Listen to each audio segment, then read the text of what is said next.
علیکم. گوش کننده مردم شماره چی میگم که کدام پروفسور گفته که گوشت گوسفند دولت نیز حلال داره. این دروغه، میفهمید دروغه، هیچی نمیکنه. عروض هم میگه گفتن فقط ما را قربان میکنن.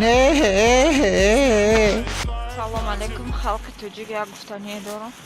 اینجا ما دا گفتن که هیچ وقت خنکی، هیچ وقت بزدی سر تکالک نرنگی بچه ها میشه گفتن و بانا توری سر ما کالک نرنگی بچه هایم короче میدونه یا تیمه با نه خنک خوردم دا اینجا یا سوپرمارکت رو مادم گشتم برو مادم گشتم چی نخریدم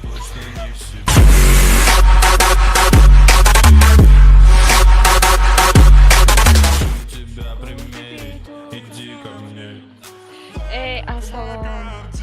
So'zi xalq reperoy o'shiqi ro'z shuma budar megan. Shuma gira kadar gashte konser bude. O çok kadar.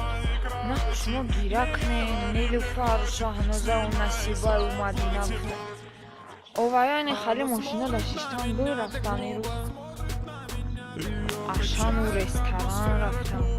شما برگرده gira kadar. بیاین اینجا غریبی بیایم میپلیم ماشینه کار کنه و فی انسان اقصان میبینه آخ چون میام با